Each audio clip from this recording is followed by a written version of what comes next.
This week in CIST 2611, we'll look at Chapter 12, Assessing System Security.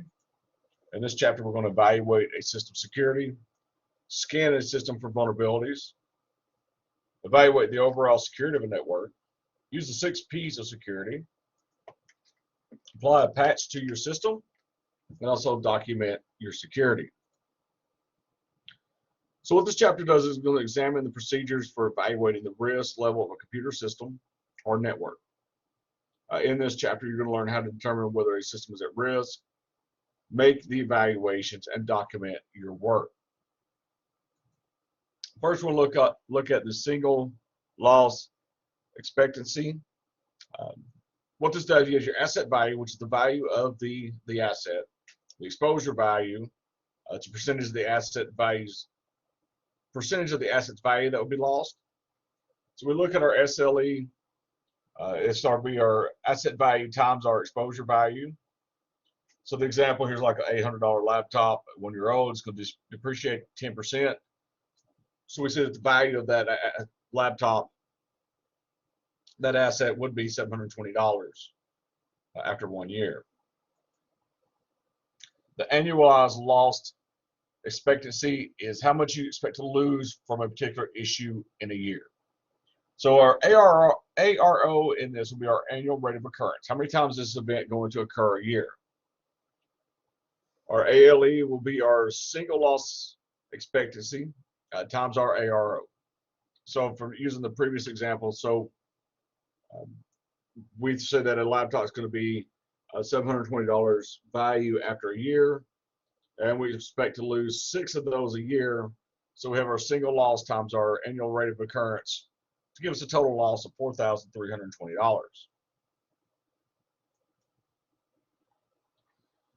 Now, a couple ways we can manage our risk.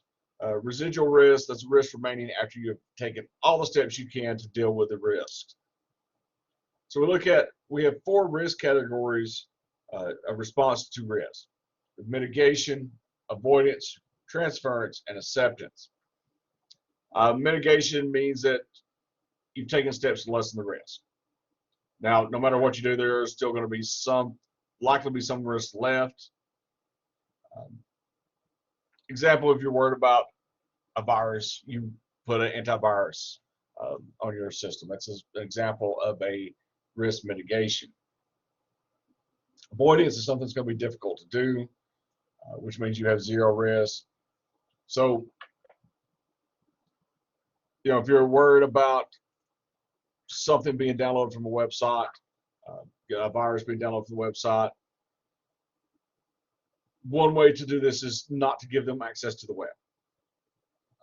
This is something that's usually not a viable solution.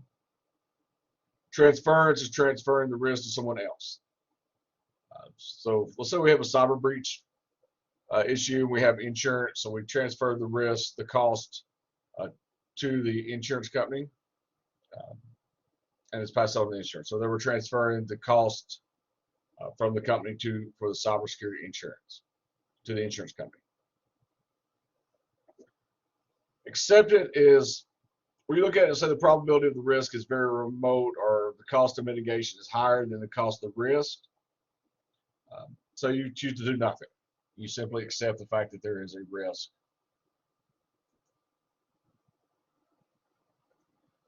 All right, now Chapter 1, Introduction to Network Security. This is things that were discussed in that, where we assign a value to determine the level of vulnerability of your system. So we will look at some of these vulnerabilities. We'll look at the formula, how we evaluate a security risk. So we look at what is the attractiveness to an attacker, the nature of the information, and the level of security. And we're going to receive, your system is going to receive a score of 1 to 10 for each category. So we look and see at the attractiveness of the information content, and security. So our formula is the attractiveness plus the information minus the security. That will give us our rating. Now, the lower your rating, the more secure your system. So we'll look at the chart here for evaluating security risk. So we look at the value of the data. If the value of the data is 1, you may have some personal embarrassments, maybe like your video rental records, non-sensitive data, all the way up to 10 where it's serious loss of life, danger to national security, maybe your weapons codes, top secret data, troop locations, those type of things, and all in between. You see the 6 and 7 is the financial risk. That's where a lot of the attacks happen now. Looking for financial personal data, bank account numbers, and so forth. You start getting 8 and 9, you're getting into more of the companies dealing with research data, patent products, and so forth. So we look at the security measures taken from value assigned of 1, which is where we have no security at all the way up to level 10. Something that's really used for military and research institutions. And all the way in between. The next couple of slides, we'll look at the 6 P's of assessments. First, we'll look at patches. Keep in mind that patching the system is perhaps the most fundamental part of security. With a patch, you must have a patch policy, which must be written and followed. This is essential so that you can make sure that these policies are being followed. Keep in mind that everything must be patched from your operating system, the applications, drivers, network equipment, your switches, your routers. Everything must be patched. There are a couple of different ways to apply patches. You can have them depending on your system. For example, Windows will have a patching system. We'll do it automatically that you can turn off. Each device will have its different way to patch. One recommended way for patches to be pushed out is that you update one machine as your baseline machine, test the patch, make sure that it is compatible with everything that you use in your organization before you put it out into production. All right, so ports. This is where common virus attacks, they'll usually come through specific ports. A couple ways to protect yourself is to close unused ports. And this is a way that we can build our defense in depth. Windows and Linux both have built-in firewall capabilities that can block certain ports. Also shut down any unused ports on your routers that's in your network. Now, when you look at the system, the next P is protect.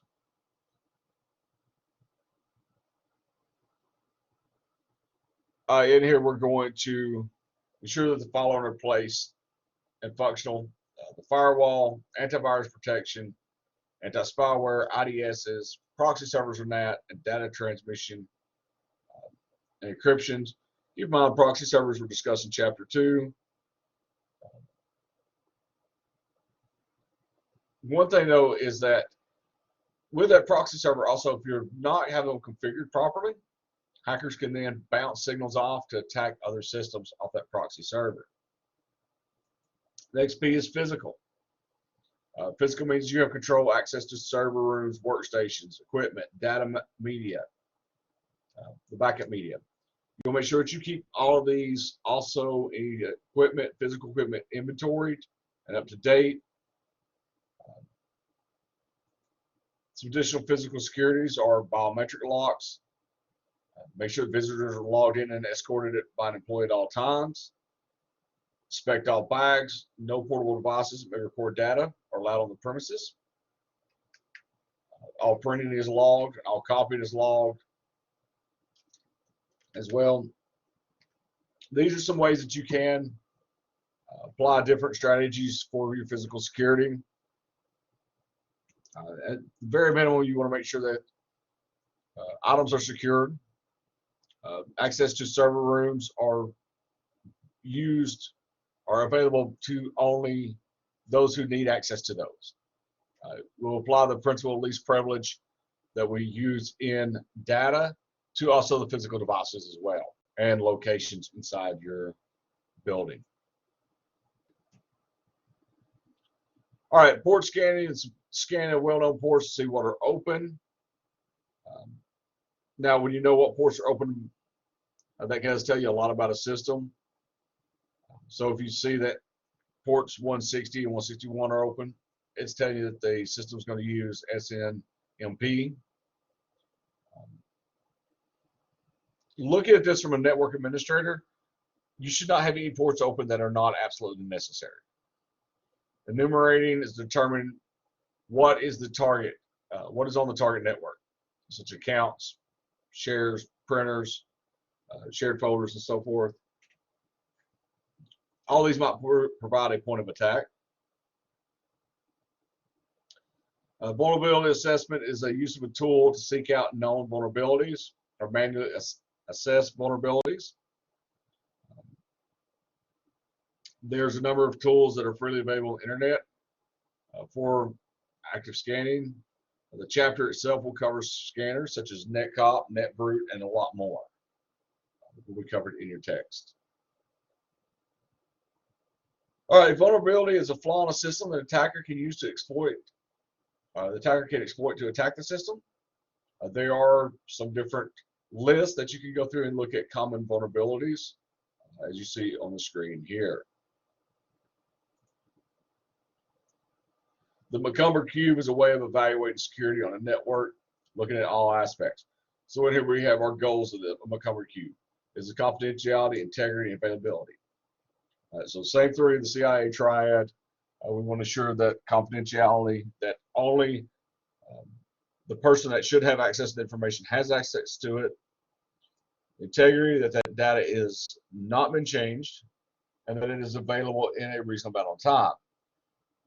We can use this in 3 different information states while it's in processing, storage, or transmission. So while it's stored on a hard drive, some type of storage device, while it is traveling through the network, and while it is being in use, while the data is being processed. Some of the safeguards we can use is our policies and practices. Human factors, which is our personnel, our humans, people, and then technology. These last 3, you will hear them changed up using different terminology from time to time, but it's all the same thing. We use the policy, we write the policy, we train the humans on the policy, or our personnel on the policy, on how to use the technology to ensure that while the data is in storage, transmission, or in use or processing, that the confidentiality, integrity, and availability of that data is protected. We're going to look at the 4 types of documentation listed here: physical security, policy and personnel, probe documents, and network protection documents. Physical security documents, we need to make sure that we have a list of physical security that's in place. We document the location of every device. If it's locked up in a room, we will have a list of who has keys. If an entry log is kept, copies should be kept with a physical documentation.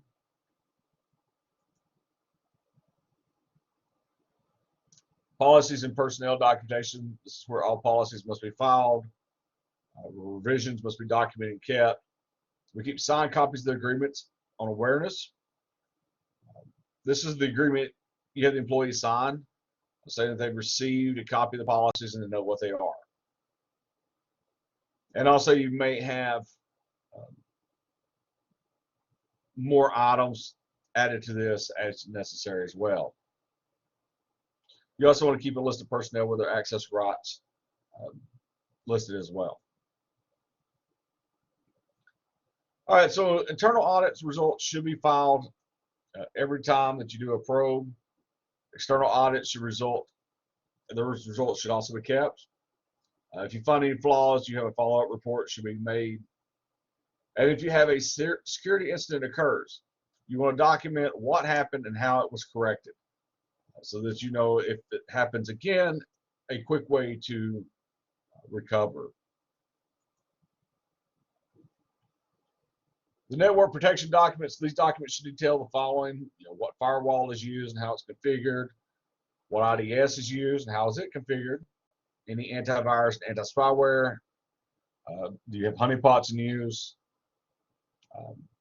What individual machine security settings or security measures were in use. You may have additional points, additional things that need to be documented as well.